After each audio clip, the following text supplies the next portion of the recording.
Alors, Michel et Michael, l'objet de notre exploration, ce sont les personnes HP.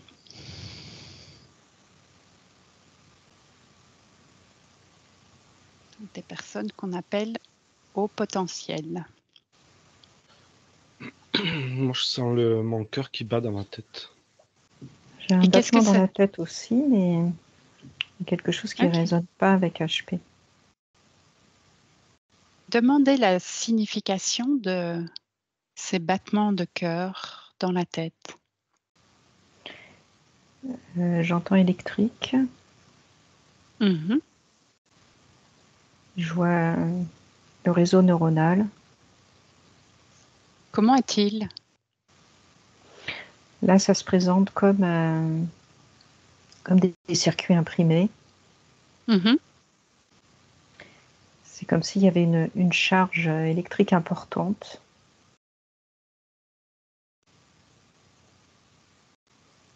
Avec une rapidité d'information, comme si une information circulait très très rapidement, peut-être plus vite que... Ouais, il y a des fois, il y aurait certaines personnes chez qui là, je vois le circuit imprimé qui est allumé et ça fait comme une guirlande d'ampoules, tu vois, et puis les ampoules s'allument les unes après les autres, mais très très rapidement. Et c'est comme si chez certaines personnes, ça fonctionne très très très vite, et d'autres un peu moins vite. Tout à l'heure, tu disais ça ne résonne pas avec HP, les battements du cœur. Alors, ce qui ne résonnait pas, c'était quand tu as dit HP, il n'y a rien qui... À part physiquement dans ma tête, j'ai pas eu de perception autre. Tu vois ce que je veux dire? Est-ce que c'est un autre mot qu'il faut utiliser? Je te laisse explorer ça et je viens vers toi, Michael. Moi, j'ai eu de suite ces battements dans la tête. Beaucoup d'électricité aussi, comme disait Michel. Je sentais beaucoup d'électricité autour de la tête. Et un flux assez intense, comme si j'avais plein d'informations qui passaient par les yeux en fait, et je sentais que ça vacillait mais c'était vraiment, j'ai vraiment ressenti ce flux très rapide et très très intense. Ok. Michel? Alors, au potentiel, ça m'a montré une échelle. Et donc, c'est haut par rapport au groupe. C'est-à-dire qu'il y a une moyenne et haut potentiel, c'est au-dessus de cette moyenne. Qu'est-ce qui est au-dessus de cette moyenne? L'activité neuronale de ces personnes. Et ce qui ne sonnait pas, c'était que le potentiel, en fait, tout le monde pourrait l'avoir. Il y a quelque chose qui est biaisé dans cette histoire. Qu'est-ce que tu appelles le potentiel? Est-ce que c'est tous ces circuits imprimés que tu vois et ces charges électriques, on pourrait tous les avoir, on pourrait tous les activer? C'est ça? Oui, quelque chose comme ça. C'est comme si la majorité, la masse, elle n'est pas à son potentiel. Donc on évalue quelqu'un au-dessus de ça en sachant que, enfin en sachant ou ne le sachant pas, mais au-dessus d'une moyenne qui, elle, n'est pas à son potentiel. C'est ça qui sonnait faux. Comme si on discriminait des gens par rapport à une masse qui est biaisée. L'étalon, si tu veux, c'est la masse, la plus grande partie des gens, mais cet étalon, il est pas, il est biaisé, il est pas, lui, à son plein potentiel. C'est comme si tu voulais peser 1 kilo de farine, mais que la tare de la balance, elle n'est pas correcte. Ok. Qu'est-ce qui fait que ces personnes-là ont ces circuits plus développés? Michael, tu as quelque chose? Je suis pareil avec la classification du mot, ça sonnait pas juste. Mhm. Et j'avais cette notion que il y a des personnes qui pouvaient avoir ce même fonctionnement avec cette intensité de flux, euh, mais qui pourraient ne pas être classifiées au potentiel parce qu'ils géraient pas ce flux-là en fait. Le flux n'était pas géré et du coup ça créait des discordes au sein même du système. Et du coup, c'est pour ça que le mot sonne pas juste parce que c'est pas, enfin, en tout cas énergétiquement,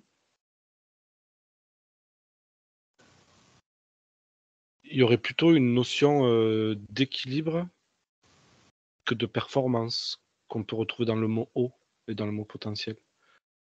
J'ai plutôt moi une maîtrise de l'outil plutôt que. C'est pour ça quand Michel disait que tout le monde pourrait l'avoir, effectivement, moi je pense que c'est quelque chose qui peut se développer. C'est comme si c'était une branche qui pouvait être développée et, et c'est comme si chez certains, ce flux était lancé, mais sans l'apprentissage de cette option. Mhm. Et chez d'autres qui avaient appris, d'autres pouvaient apprendre à installer cette option ou à la mettre en place, et d'autres sont nés avec et se sont adaptés à cette option. Mais c'est pas.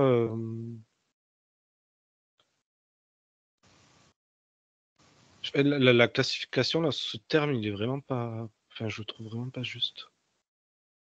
Oui, Michel?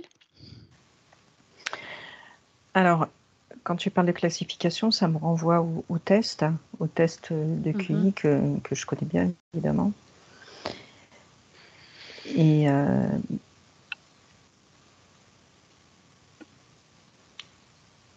en fait, il y a quelque chose de déséquilibré. Tout à l'heure, je voyais un biais sur la population générale, comme si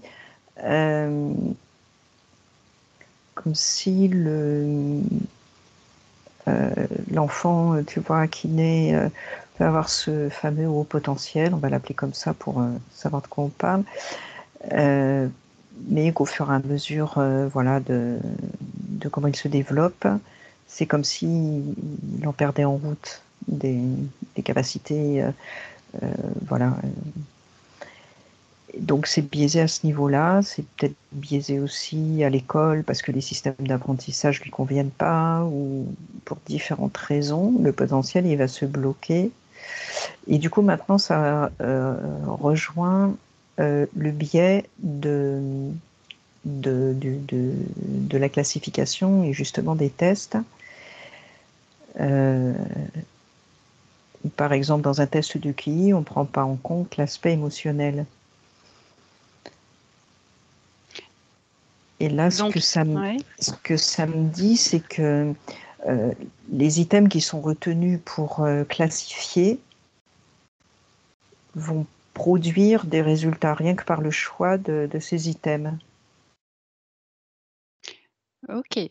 Moi, ce que je vous propose aujourd'hui, c'est de se détacher de la classification et d'aller observer les fonctionnements plus globaux, que la personne soit dans la catégorie ou pas, mais d'aller voir ce fonctionnement où ce flux circule plus que la normale.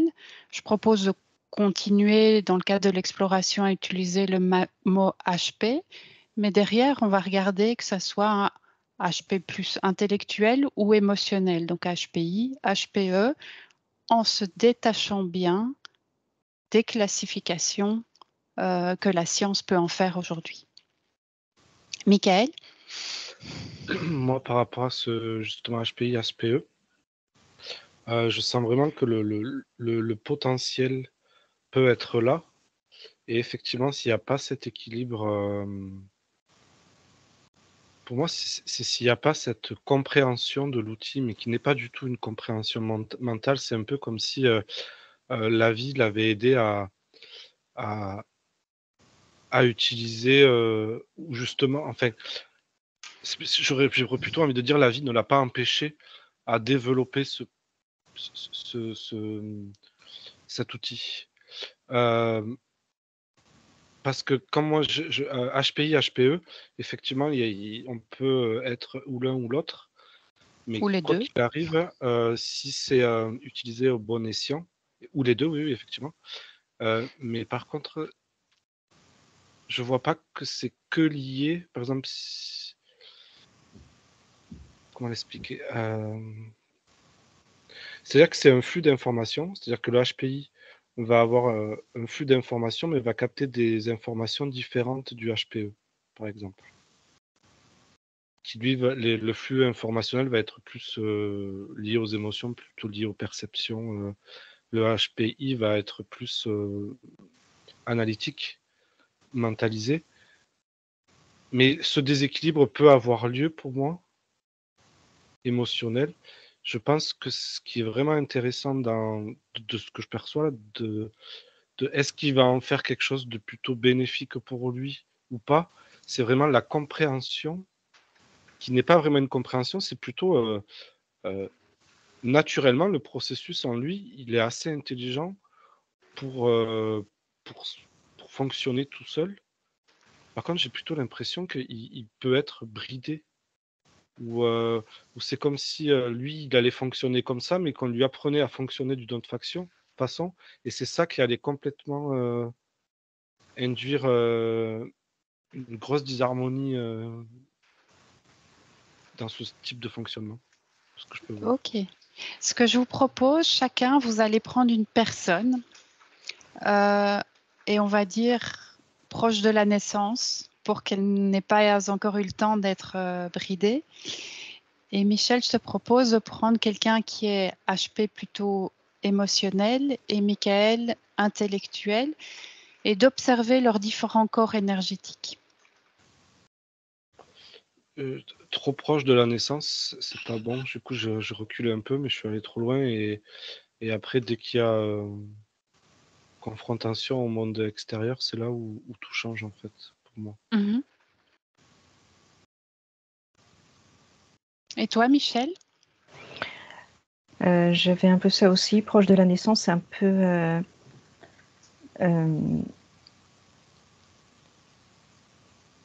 les potentiels sont assez élevés, en fait. Et c'est vrai que c'est le rapport à l'environnement, même proche, même s'il n'y a que les parents ou la famille.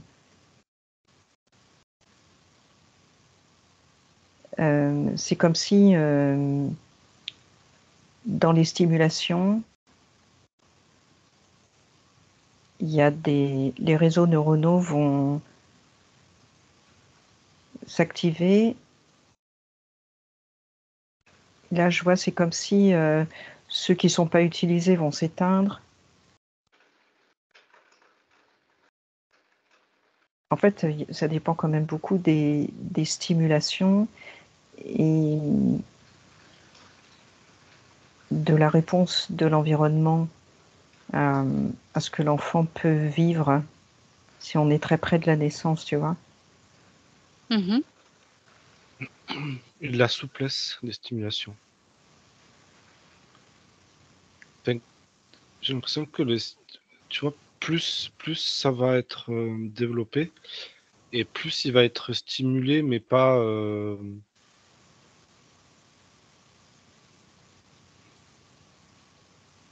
pas, presque pas.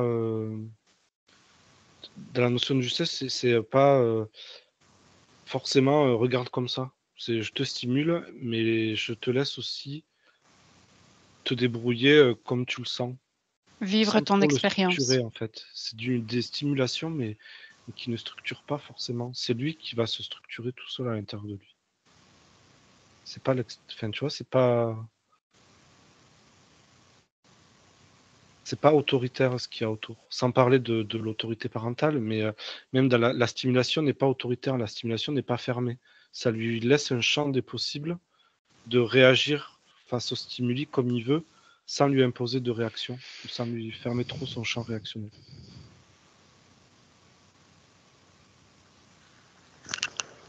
Oui, Michel? Alors moi j'ai une petite fille qui est petite, c'est entre 2 et 4 ans. Et donc c'est comme si, enfin, je vais le dire comme ça, comme si les parents n'étaient pas assez intelligents pour elle, je le dis comme ça. Mhm. Et en fait, elle a des curiosités, elle a des... Alors c'est très difficile pour moi de séparer intelligence et émotion, là, à cet âge-là en tout cas. Moi aussi. Et c'est comme si elle a, voilà, elle a des questions sur le monde qui l'entoure. Elle veut savoir pourquoi un tel pleure, pourquoi un tel rit, pourquoi... voilà, des questions vraiment très enfantines. Mais en fait, ces questions sont des vraies préoccupations pour elle, hein, des vrais... C'est comme philosophique, comme si elle cherchait le sens de l'existence à travers ce qu'elle observe dans son quotidien. Et en fait, elle a des parents qui ne saisissent pas en fait cette dimension-là et, et qui lui répondent ou pas et qui lui disent oui, bon bah c'est pas grave, te pose pas trop de questions, quelque chose. Les réponses sont pas du tout à la hauteur de ce que l'enfant voudrait savoir. C'est comme si les parents ne comprennent pas la dimension en fait de la question. Ils écoutent la question mot à mot et puis ouais, au bout d'un moment c'est bon, arrête de poser des questions, c'est bon. Et en fait, la curiosité de l'enfant, c'est cette énergie-là qui le pousse vers les apprentissages, n'est pas nourrie, là, chez cette petite fille. C'est pas nourrie, c'est-à-dire qu'elle se sent du coup pas comprise, elle se sent... Il y a quelque chose qui est très actif, hein, et très allumé, quoi, chez elle, vraiment, qui pétille. Et à l'autre bout du fil, il n'y a pas de réponse, quoi. Et du coup, ça s'éteint. Ouais, alors il y a quelque chose qui s'éteint, tout ne s'éteint pas, mais c'est comme si elle allait garder, je la vois grandir par exemple, c'est comme si elle allait garder au long des années, elle va garder ce sentiment qu'elle n'est pas adaptée au monde. Comme si ça s'était construit ça au départ, comme si elle était trop pour ses parents, ou pas adaptée à ses parents, ou comme si voilà, c'était comme ça s'emboîte pas, quoi. Et comment ça s'exprime du coup au fur et à mesure des années, cette non-adaptation? Un sentiment un peu d'isolement, de solitude. Je vois quand même pas mal de souffrance à être trop pour les autres et avec des questionnements du style il faut pas que je sois vraiment moi-même, il faut que je sois moins que ce que je suis, faut que je m'adapte à la capacité de l'autre, et en fait une grande frustration, de la colère aussi. Et de la déprime aussi. Hein. Ok. Michael, qu'est-ce que tu as? Moi, j'ai un petit garçon qui, en fait, là aujourd'hui, il est adulte, mais j'ai eu le Le chemin de vie spectre. de quelqu'un, en fait. Mhm. Ouais. C'est très particulier parce que lui, il s'adapte à tout, en fait. Il est dans un contexte émotionnel assez stable. Je dirais pas forcément bon, mais en tout cas stable, qui lui permet de trouver une certaine stabilité de ce côté-là. Et ensuite, c'est comme si tout lui servait d'expérience, en fait. C'est un peu comme si les parents étaient un peu absents. D'ailleurs, ils lui portent pas trop d'attention, en tout cas le minimum vital qu'un parent peut faire. La vie de couple, c'est pas très équilibré leur vie de couple, mais c'est stable. C'est-à-dire que dans le déséquilibre, il y a une régularité qui lui permet d'avoir des repères et de se stabiliser. Et du coup, derrière, c'est comme si il était plutôt livré à lui-même, tout le temps dans la sécurité, puisqu'il a cette stabilité, et qu'il allait découvrir, s'enrichir de tout. Mais vraiment de tout. C'est-à-dire que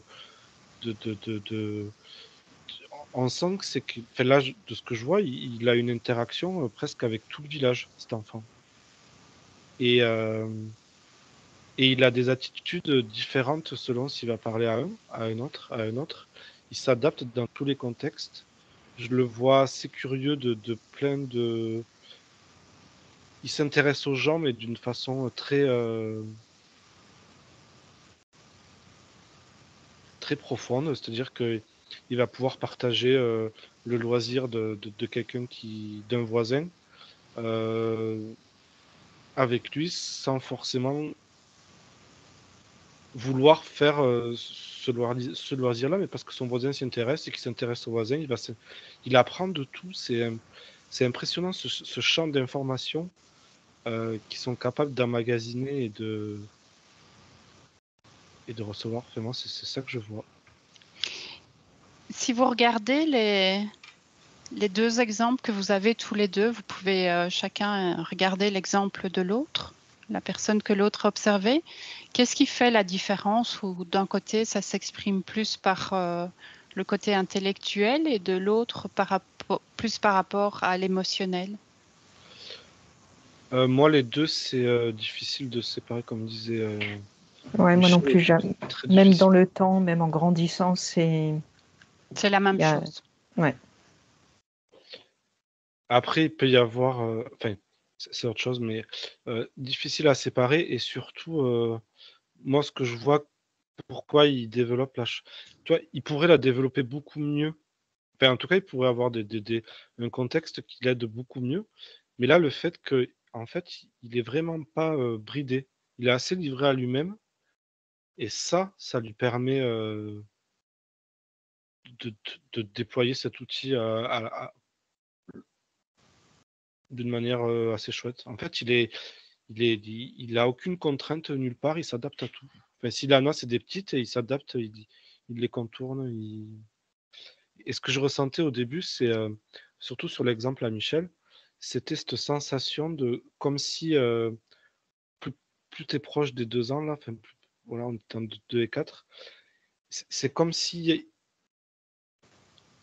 ils avaient un monde à l'intérieur d'eux qui devait s'adapter au monde extérieur. Et du coup, c'était plein, pour eux, ils se posent plein, mais vraiment plein de questions parce qu'ils comprennent, ils fonctionneraient pas naturellement comme ça et tout les interpelle, en fait. Tout ce qu'ils peuvent voir les interpelle. Au début, vous Moi, avez dit que ça... Pardon, j'ai quelque vas-y. chose. Attends, ouais, j'ai quelque chose par rapport à ce qui ferait la différence entre ces deux exemples. C'est la manière dont l'enfant apprend, on va dire, je sais pas quel mot mettre, mais à être en relation. Et dans mon exemple, c'est comme si il y avait eu un déficit en fait qui fait que ça a isolé l'enfant, ça l'a isolé vers quelque chose d'un petit peu dans la douleur, du côté de la souffrance. Et comme si dans l'exemple de Michael, la capacité à être en relation n'a pas été n'a pas été abîmée, on va dire. Et grâce à ça, du coup, il va pouvoir être tourné sur l'extérieur au lieu de s'introvertir et de dire je ne suis pas comme il faut, et puis pouf, ça déprime. Le fait de rester en relation, ça va être des opportunités. L'extérieur, du coup, va aussi être une opportunité de faire des expériences, de partage, d'échange. Ouais, moi j'ai une sensation que mon exemple ne se sent pas différent. Parce que j'ai vraiment qu'il a plutôt des relations avec un monde adulte, ou en tout cas de personnes plus âgées. Du coup, il ne se compare pas forcément. C'est plus tard dans l'âge qu'il va comprendre qu'il y a quelque chose qui va pas. Enfin, en tout cas, qui fonctionne pas comme tout le monde. Au début, vous avez dit que tout le monde a ça.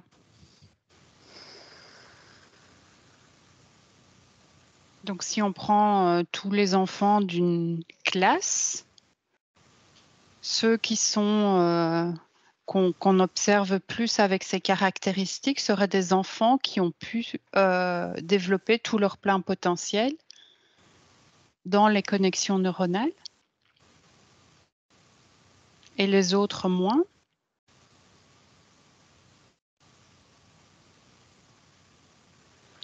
Là, ce qui me vient tout de suite, c'est qu'il y a quelque chose qui se passe dans les premières semaines de vie et les premiers mois de vie.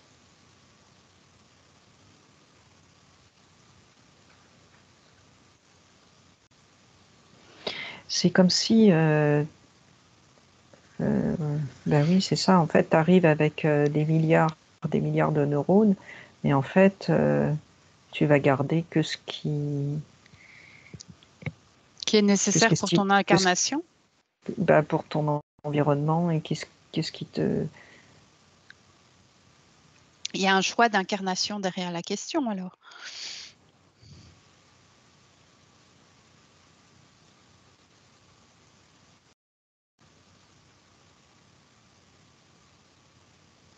Il y a quelque chose qui se joue là sur les premières semaines de vie.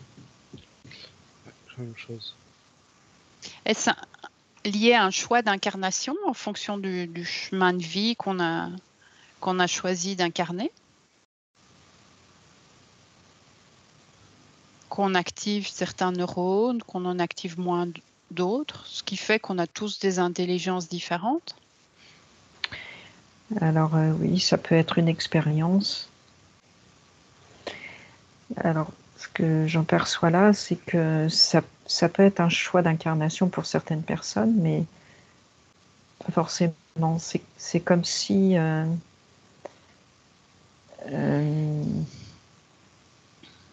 y avait un peu un effet de surprise, en fait, dans l'incarnation. Michael, tu as autre chose? Non, moi j'ai rien sur ça. Il n'y a pas que ça en fait. C'est plus complexe que ça. Mais j'arrive pas à... C'est pas plus complexe, mais plus global que ça. Ça se lit pas. J'ai l'impression qu'il y a... Il peut y avoir plusieurs raisons au fait que...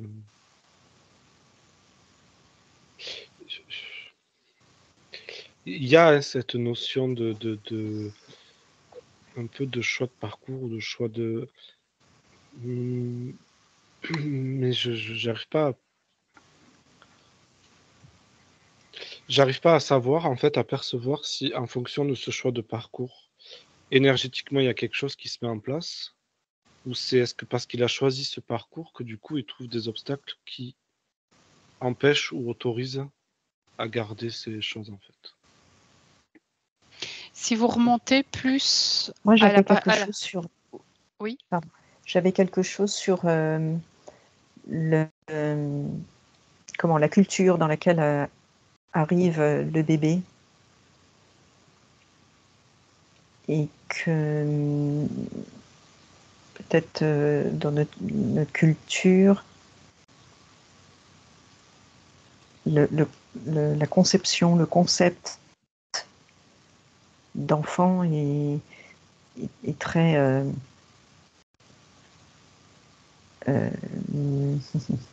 ça aide pas à développer son potentiel, quoi. C'est un peu réducteur, un peu Ouais. Pour moi, il y a ta question, mais il y a aussi quelque chose qui vient empêcher ça, enfin en tout cas réduire c'est comme s'il y avait le côté choix un peu d'incarnation, le côté un peu génétique, le côté un peu aussi effet milieu de Environnement. son environnement, voilà. Et que tout ça, c'est un package qui fait que c'est difficile de savoir réellement ce qui permet, ne permet pas, parce que même dans des environnements difficiles, je vois que c'est possible de déployer la chose. Si vous prenez un peu plus de hauteur, est-ce qu'il y a des informations à aller chercher au niveau de la conscience, de l'essence? de cette personne, tu veux dire? Oui.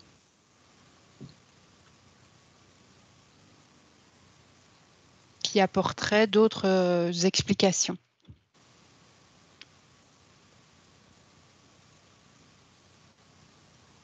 Ou est-ce purement lié à l'incarnation? Alors moi, quand je vais plus haut comme ça, je vois l'essence là de ma petite fille qui est très vaste en fait, très une essence, comment je pourrais dire, une conscience plutôt la conscience, voilà, qui est comme s'il y avait déjà pas mal d'expérience, comme s'il y avait déjà comme une maturité, on va dire. Et là, je vois l'aspect un peu choix d'incarnation, de venir ici faire cette expérience de comment c'est quand je suis dans un costume un peu trop petit. Ok. Donc c'est en fonction de l'expérience de la conscience qu'il y a un choix d'incarnation qui se fait. Ben là, sur la petite fille que j'observais, c'est ce que ça m'a montré. Explore il peut y avoir ce lien chez d'autres personnes qui ont ces capacités. Et toi, Michael, qu'est-ce que tu as? Moi,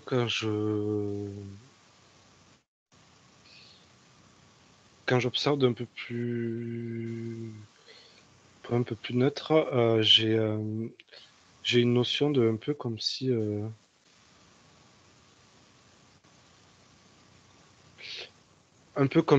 tu vois, il y avait un point ultime à atteindre, niveau de conscience justement, enfin en tout cas c'est même le mot de niveau de conscience, c'est pas juste, mais c'est comme si cette conscience en fait elle était évolue. par exemple à un point B et que l'incarnation c'était le point A et qu'en fait elle revenait au point A en choisissant d'arriver au point B, soit en développant ses capacités très tôt, soit en étant dans d'autres choses, et en fait, mais que le but final, c'est toujours le même, c'est de retourner entre guillemets presque à l'unité.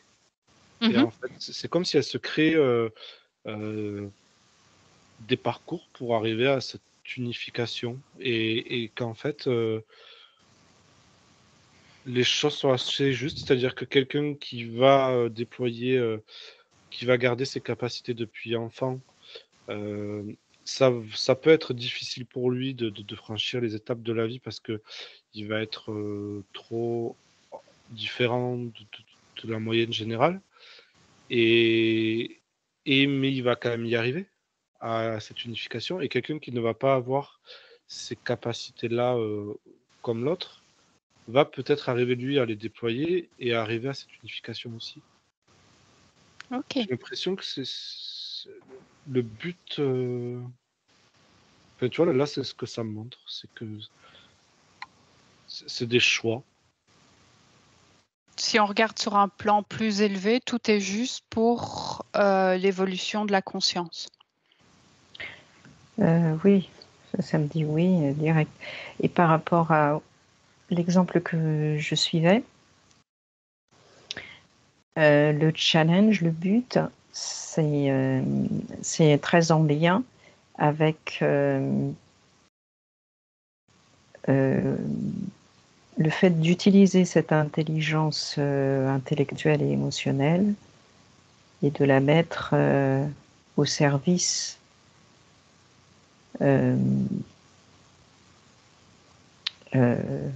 comment je pourrais dire,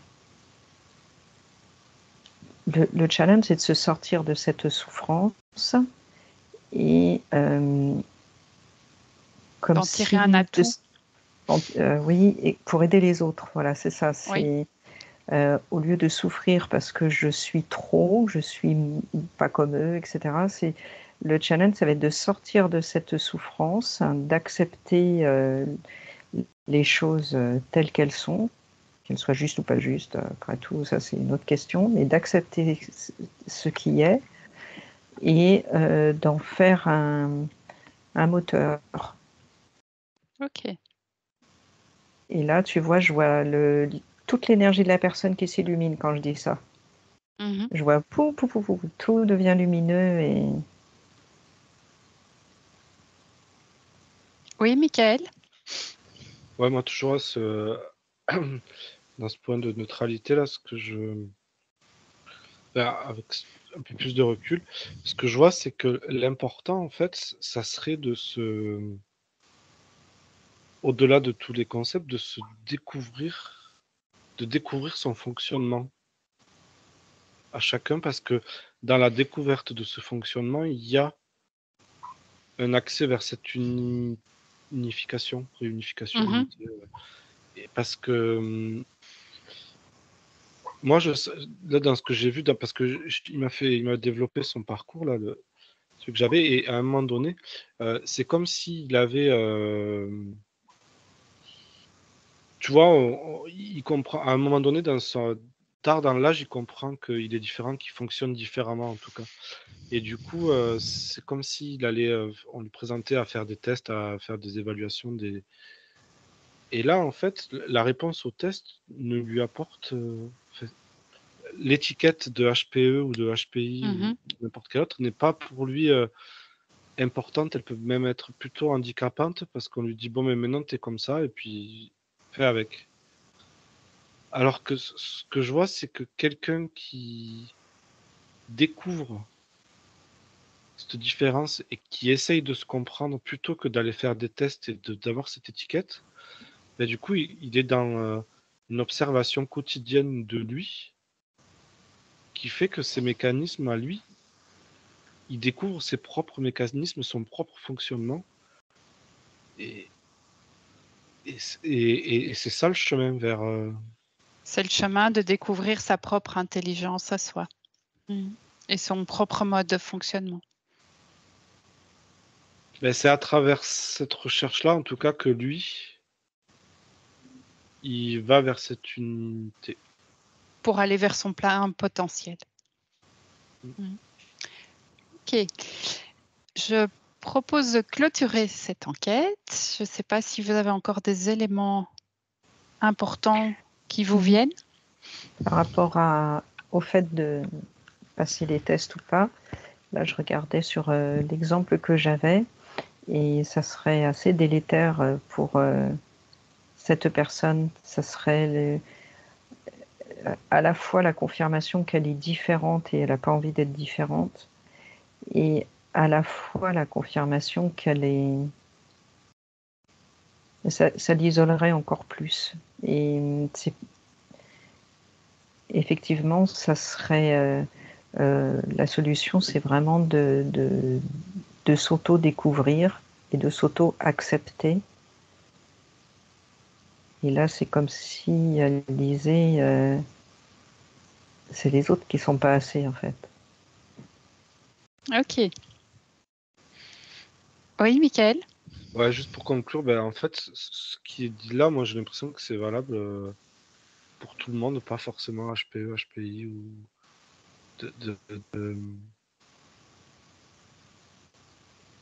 d'observer ces différences pour ses propres différences au regard des autres, pour justement ce que je décris juste avant, en fait, j'ai l'impression que c'est pas spécifique au HPE ou au HPI.